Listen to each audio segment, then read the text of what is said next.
Bismillah ar-Rahman ar-Rahim. First of all, special thanks to Sister Ghada. MashaAllah, you can see this beautiful work that she has done with these cloths and how to decorate all these things with the beads. MashaAllah, in the love of Sahib al-Zaman alayhi salam. Please say a loud salawat for her and one Surah al-Fatiha for her marhumeen. Allahumma salli ala Muhammad wa ali Muhammad.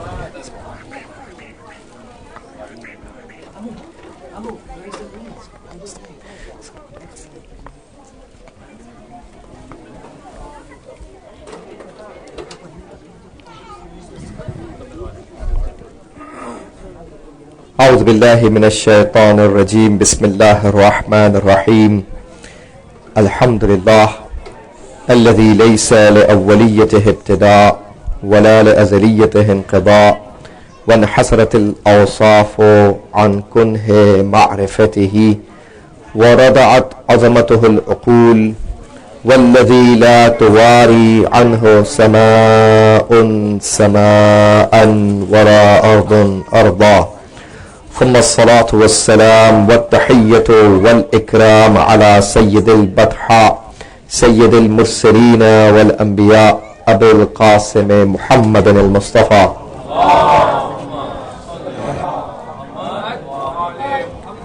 وعلى الجوهرة القدسية البتول العذراء سيدة النساء فاطمة الزهراء وعلى بعلها أمير المؤمنين وبنيها الذين أذهب الله عنهم الرجس وطهرهم تطهيرا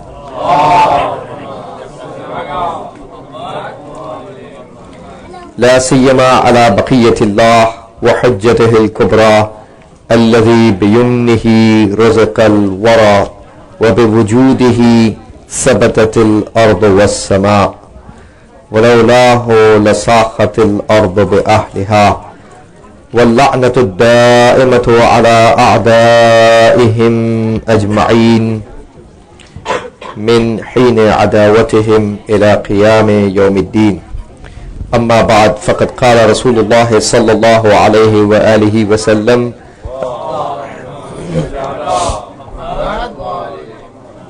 المهدي من ولدي اسمه اسمي وكنيته كنيتي أشبه الناس بي خلقا وخلقا صلوات.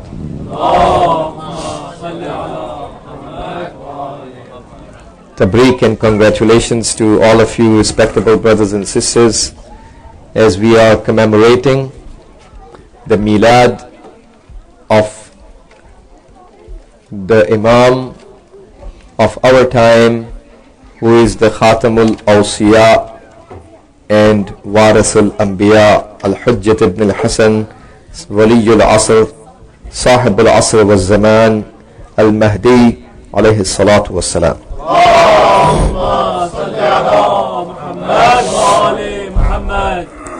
It is not jaiz to mention his name because he himself has said in his tawqi, man sammani fi majma'in min al-nas fa alayhi la'natullah.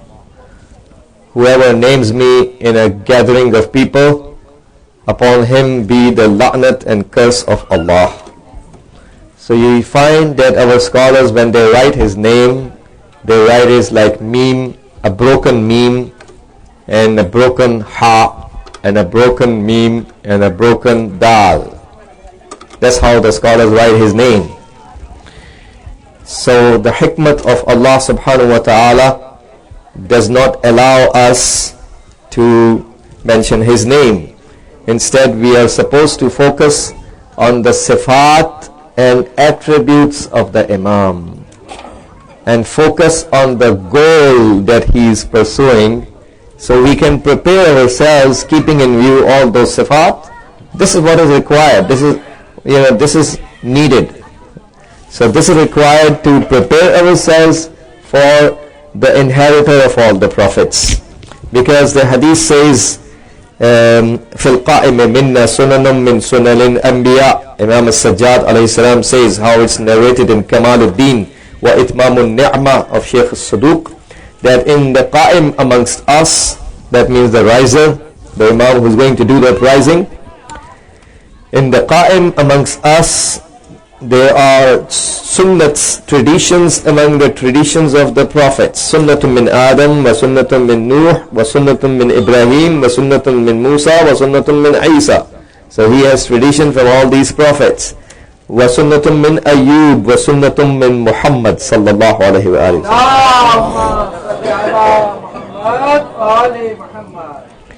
So وَسُنَّةٌ فَأَمَّا مِنْ آدَمَ وَنُوحٍ فَطُولُ الْعُمْرِ. As far as the sunnah goes, that thing that makes him mushabih and resembling to Prophet Adam and Prophet Nuh alayhi salam. So here it is, what makes him resembling to those prophets. فَطُولُ الْعُمْرِ, long life. Prophet Adam alayhi salam had a very long life. For 300 years when he was taken out of Jannat, for 300 years, although it's a controversy among our Mufassirin, what was the Jannat? Is it the same Jannat that we talk about, the Jannat and the Nar, Jannat and the Jahannam, or it was something different, garden, Jannat in the literal meaning of the word garden. Is that right? So one of the aqwal in the tafsir says that it was كانت روضة من رياض الجنة. It was one of the gardens among the gardens of روضة من رياض الدنيا. That's the Madmun al-Riwayah. So it's one of the gardens among the gardens of this earth. So whatever it was, when he was taken out of that garden, he cried for 300 years. So Allah knows for how long before he was there and for how long after that he survived. It's a very long age. So Adam alayhi salam had a very long age. Nothing of surprise. Inna Allah ala kulli shay'in qadir. Allah is qadir to do everything. Everything is doable for him. His power and strength and capability is unlimited, limitless. For likewise Nuh alayhi salam propagated in his qawm, in his nation, for 950 years. His entire age was more than 2,000 years. So he had a long life. So there is no room for someone to say, if Imam Mahdi alayhi salam was born, then where is he right now? It's not possible. Well, how was it possible for Nuh alayhi salam to have a long age? Isn't it right? And we have somebody who is even longer than Nuh alayhi salam, because we believe in our Islamic belief system Hazrat Idris alayhi salam is alive, who is another messenger, another prophet of Allah. And Hazrat Idris alayhi salam was qabla Nuh. He was sent by Allah as a prophet before Nuh alayhi salam. He is still alive. Isn't it right? And Shaitan is alive too. Isn't it right? Shaitan was created before the creation of Adam alayhi salam, and is going to be there till according to some narrations, Imam Sahib al-Zaman alayhi salam is going to kill him.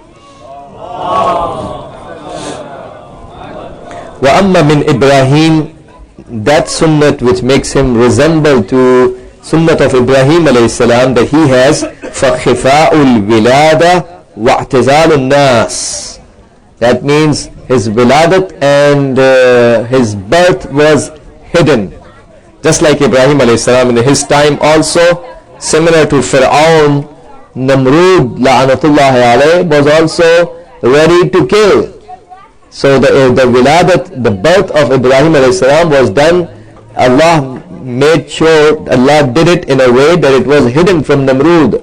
So his wiladat was also in a hidden way. And also i'tizal nas. This is what Ibrahim did. He used to live in Iraq. He used to propagate Tawheed. And so he propagated in his nation and did become Muslim. So he left his people from Iraq and he migrated towards Sham. That's where he saw the people worshipping the sun. Isn't it right? Some people are worshipping the stars, some people are worshipping the sun. Isn't it right?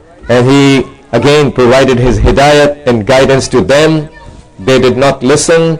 Then he again migrated from Sham.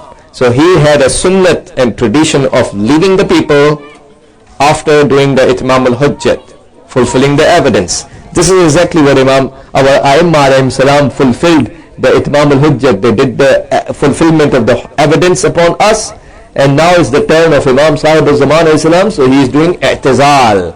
He is keeping away from the humanity.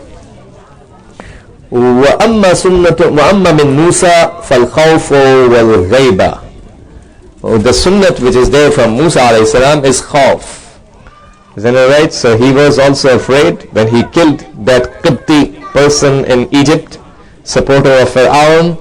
He was khaif, to be revenged by Fir'aun. So he left his hometown, he left that area, and he migrated towards Madian and stayed there for 8 years with Prophet Shu'aib alayhi salam, married his daughter. Isn't it right?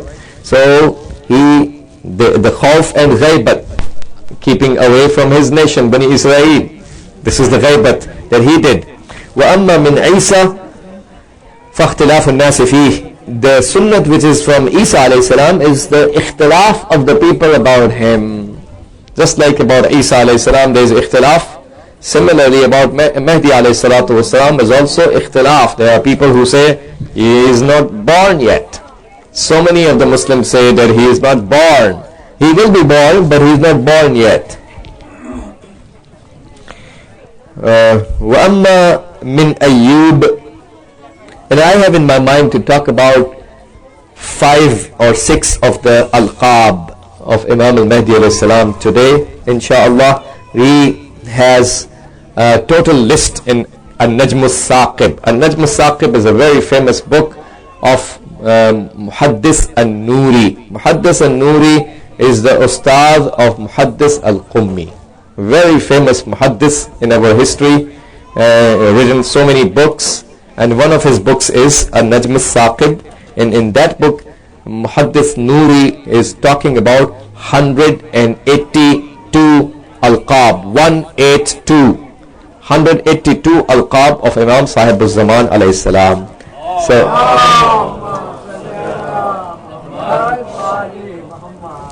for those who are interested, they can go to that source to find out.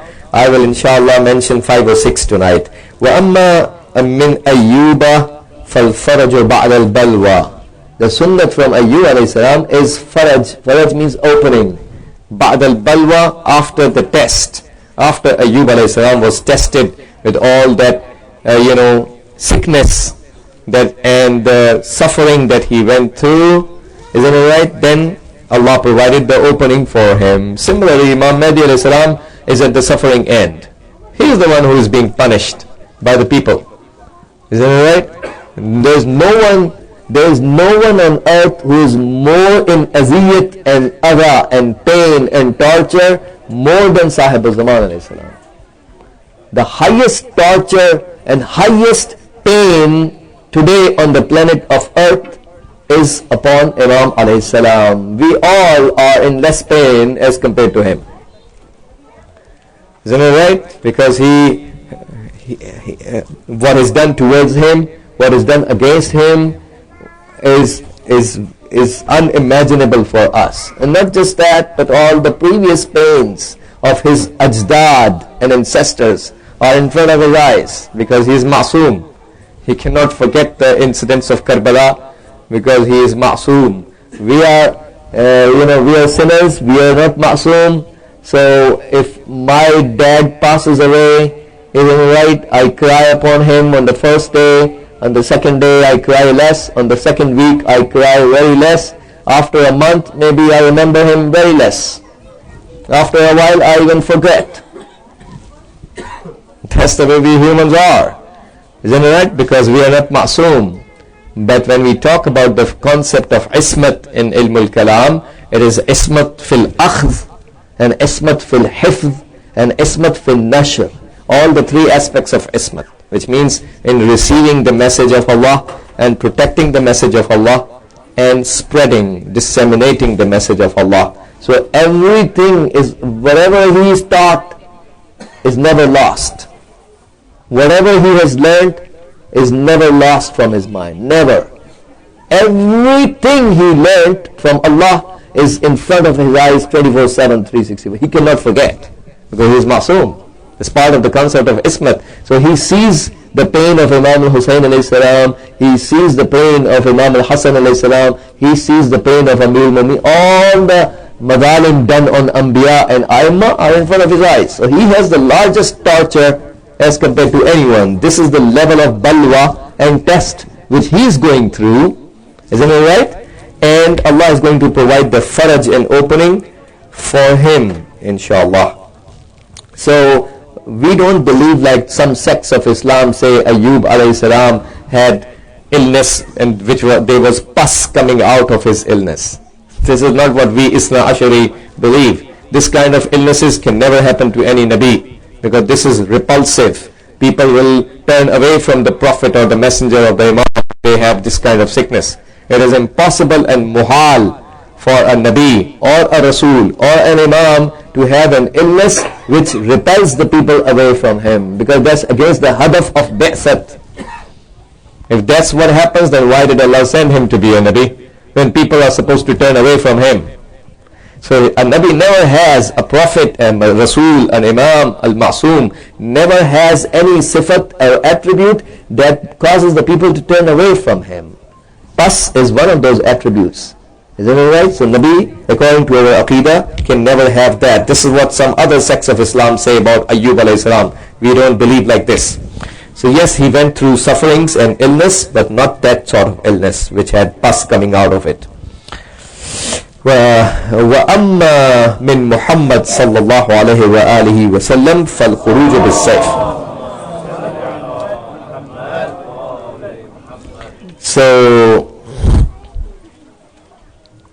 So as far as the sunnat with our Holy Prophet is concerned, that's sunnat which makes our Imam resembling to our Holy Prophet. From this aspect as well is khuruj bis-sayf, means doing the uprising with the sword. He is going to do the uprising with the sword. So there is no ifs and buts. There is no room for people to escape from their crimes. Justice has long been waited to be served, and now is the time when the person who personifies his mujassam is he is the one who is the madhar of the adl of Allah in the fullest. When he comes, then the justice has to be served, and no one can escape from that. So first of the alqab that I want to mention today is the laqab, which is Baqiyatullah. Baqiyatullah means the remainder of Allah. He is the remainder of Allah, and this laqab is derived from the ayat of Quran where Allah says Baqiyatullah khayrul lakum in kuntum mu'mineen. So that's khair for you if you are mu'mins. So this is the laqab which is, this ayat is related to the Imam of our time. This is the laqab with which all the 313 people will address him and say salam to him when they meet the Imam at the Holy Kaaba after his appearance. Assalamu alayka ya baqiyat Allah fi ardihi. So salam to you, O baqiyat of Allah. First step, these people, these 313 will take their first step, and the second step, some of the scholars have mentioned that the second step would be with the tayyul ard, the earth squeezing up and taking them into the al-Masjid al-Haram, the Masjid of the Kaaba, and they will meet the Imam miraculously from all the various corners of the world, because they are already the most closest people to the Imam before his appearance. That's why they are the ones who deserve to join the Imam first. Each one calling the Imam with this Assalamu alayka ya baqiyat Allah fi ardihi. And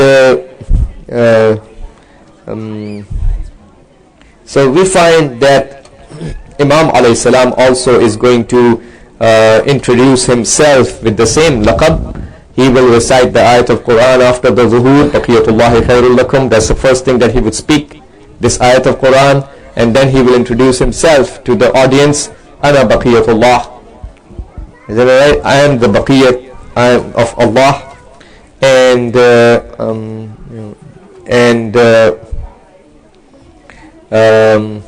Hujjat and his Khalifa. So this is mukhtas with the Imam alayhi salam. The second laqab of the Imam is Al-Hujjah.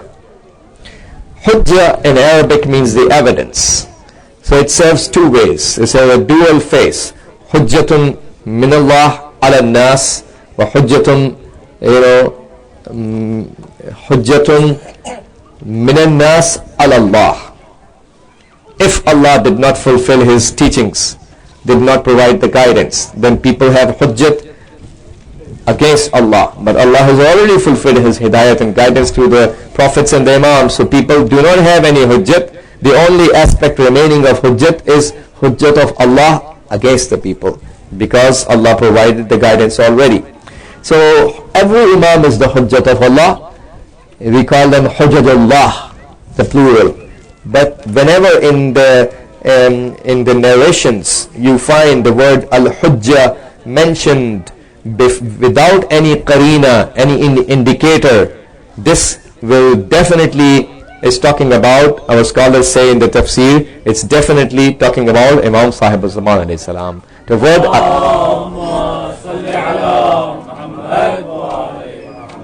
so he, and some of the scholars say this word is also in the meaning of ghalaba and sultana.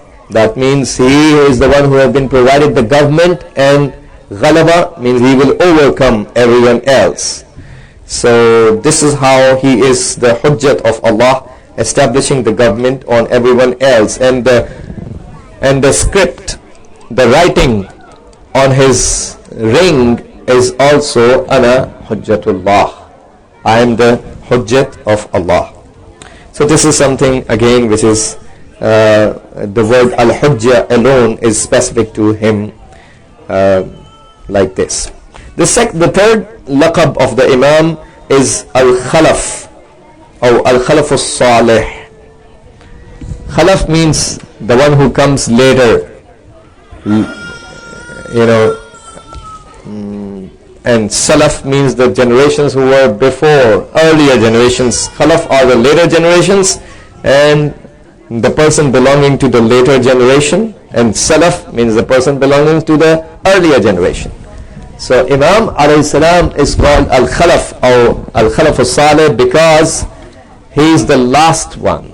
There is nothing, no one else remaining from the lineage of the Prophet, and so he is the last one in that generation, and he is the one who is the inheritor of all the prophets and all the Imams. So the sifat and attributes of every prophet and the mawaris of Anbiya, the inherited items of all the prophets, are with him. So the ring of Sulaiman alayhi salam, and the Zulfiqar, and the qamis of Ibrahim alayhi salam, and so on and so forth, and the mushaf of Fatima, and the Quran with Amir Mumi alayhi salam collected, isn't it right? And the rest of the blessed items from Ahlul Bayt and the previous Anbiya, all of them, Asa of Musa alayhi salam, all those things are with him. Not just that, but the sifat of Anbiya.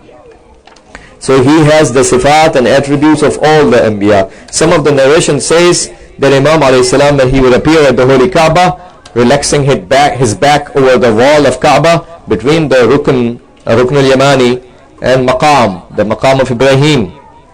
So between the Rukn and Maqam, Rukn al-Yamani is that corner of the Kaaba which is the closest to the point where Hazrat Fatima bint Asad salamullah alayha entered.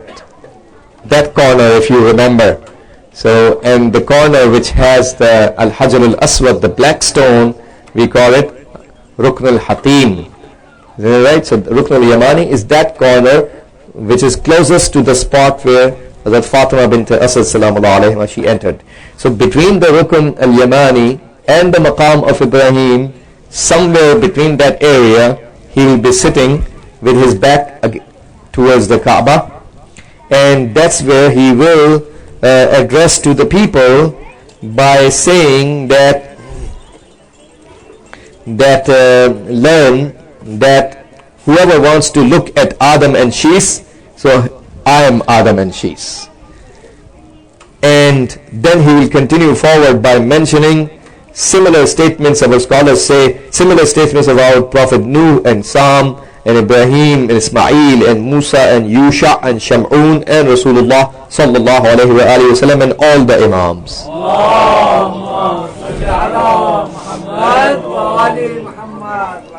The third laqab of the Imam is Ash-Sharid. Sharid means someone who is taken out of his home, someone who has been taken out of his house. He's wandering. This is what is similar to Isa alayhi salam, who was homeless.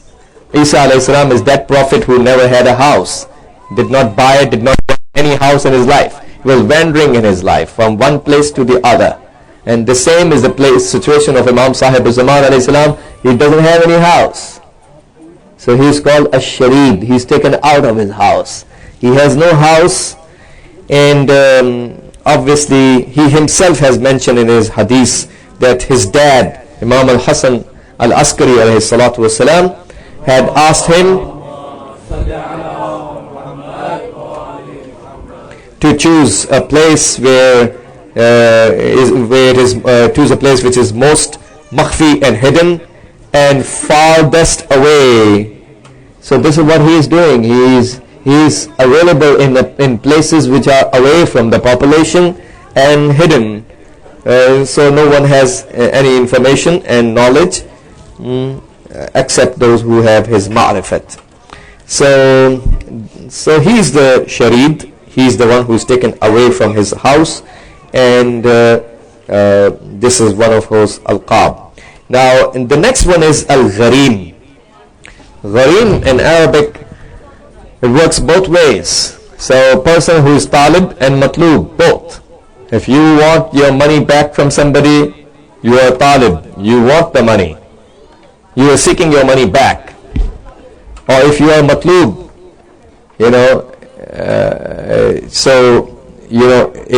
if others want from you, so if you want from the people or if others want from you, both meanings are there for the word al-Gharim in Arabic. And both of the meanings apply for Imam Sahib Zaman as well, because he is the one who wants from us, and also he is the one from whom we all want. What does he want from us? To have his ma'rifat. This is what he is expecting from us, the believers.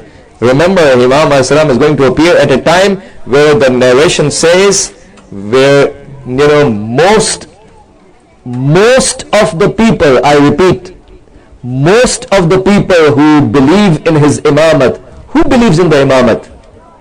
The Sunni brothers? No. Sunni brothers don't believe in the imamat of Sahib Zaman alayhi salam. Isn't it right? They believe there is a Mahdi who will be born, but they don't believe he is an imam. Isn't it right? Who believes in the imamat? The Shia people. Aksariyat, al-Ghalibiyya, most of the Shias who believe in the imamat will become murtad, the narration says. Because they will deny his imamat. They will start supporting the Taghuts. That's a very live issue, that when we talk about Taghut so much, we don't get paid. We don't want to be paid. It's a live issue of Quran. Can you want to take out the Quran of Taghut from the Quran and do the Tahrif just because you want a comfortable life? Isn't it right? That's why some people don't like it. So we find most of the people, the narration tells us, most of the people who used to believe in his imamat will become murtad, and a minority will be the one who will be remembering him. So he is expecting the ma'rifat from us and supporting him for the divine agenda of iqamatul adl ilahi, installing the divine justice. And what are we wanting from us? The ulum and ahkam. We are all thirsty to learn the ulum, the knowledges of Prophet and the ahkam of the Prophet. The shariat that me and you are following, our fuqaha call it al-ahkam al-zahiriyya. We are not following al-ahkam al-waqi'iyya. the real rulings. The real rulings are the ones which are written on Allahul Mahfuz, the divine slate. We don't have access to the divine slate. Only the Masoom can read the divine slate. Isn't it right? So when Imam Sahib Zaman alayhi salam comes, that's why he can read the law directly. He has no hijabat in front of his eyes, so he can tell from the al-ahkam al-waqi'iyya, the real rulings of the sharia which are written by Allah on the divine slate. What we are following today are al-ahkam al-zahiriyya, the apparent rulings. This is what the best of what the mujtahid can understand. He doesn't have ilm al-ghaib. He's not even obliged to have ilm al-ghaib because he cannot. He's a non-ma'soom. The best what he can do from his research is this. There is no other option for us because we are mahroom to see the Imam. So we are, Ghareem works both ways. So we are expecting from the Imam to come and teach us the ulum and the ahkam for the survival and the hayat of the qulub. The next and the last laqab which I would mention before I end my speech, and we have the qasida and manqabat in Arabic, Farsi, Urdu, English, inshallah, for all of you. The next one is the laqab of Al-Qa'im.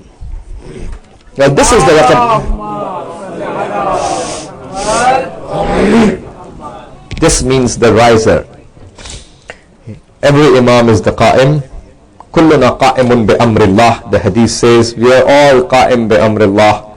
Again, why do we single out the Imam of our time and call him Al-Qa'im? Because some narration says obviously he is the one who is going to establish the hukumat of Adl on the whole world. Well, every Imam was ready to do that if he had the A'wan and Ansar and the support from the people, but people betrayed the Imams. So every Imam had the niyat and they get the same reward. There's no difference. So why are we calling him alone? Some of the narrations say because when the event of Karbala took place, angels of Allah complained towards Allah against the massacre of Imam Hussain alayhi salam and asked Allah about taking the revenge. And that is where, this is what we learn in the light of the narration. I'm not telling the exact words of the hadith, riwayat. I'm telling this is what we learn in the light of the narration. And Allah subhanahu wa ta'ala, Sayyid ibn Taus has mentioned, and Muhaddis Qummi has also mentioned that Allah draw their attention towards the nur of Imam Sahib al-Zaman alayhi salam, which was standing between the anwar of Ahlul Bayt alayhim salam. Even among the anwar of Ahlul Bayt, his nur was in the standing position. So Allah said, Sayyid ibn Taus says, Antaqim bihadha al-qa'im. I am going to take the revenge through this qa'im. This is the reason why our scholars say that Imam alayhi salam is called the qa'im, despite the fact that all the Imam are qa'im. Is that right? We are supposed to call all of them al-qa'im, and this is true. But why do we specifically call him? May Allah subhanahu wa ta'ala bless all of us to understand and to practice the ma'arif of Quran and Ahlul Bayt alayhi salam. اللهم صل على محمد وآل محمد اللهم انصر الإسلام والمسلمين واخذل الكفار والمنافقين اللهم انصر من نصر الدين واخذل من خذل المسلمين اللهم انصر واحفظ وأيد علماءنا الربانيين ومراجعنا الربانيين لا سيما الولي الفقيه قائد المسلمين اللهم انصر جيوش المسلمين وعساكر الموحدين اللهم فك عن الأسراء المسلمين اللهم وفقنا لما تحب وترضى وعجل في فرج مولانا صاحب الزمان واجعلنا من أنصاره وأشياعه وأتباعه وأعوانه بجاه محمد وآله الطاهرين. Let's read the dua for the ma'rifat of the Imam. اللهم عرفني نفسك فإنك إن لم تعرفني نفسك لم أعرف نبيك اللهم عرفني رسولك فإنك إن لم تعرفني رسولك لم أعرف حجتك اللهم عرفني حجتك فإنك إن لم تعرفني حجتك ضللت عن ديني اللهم صل على محمد.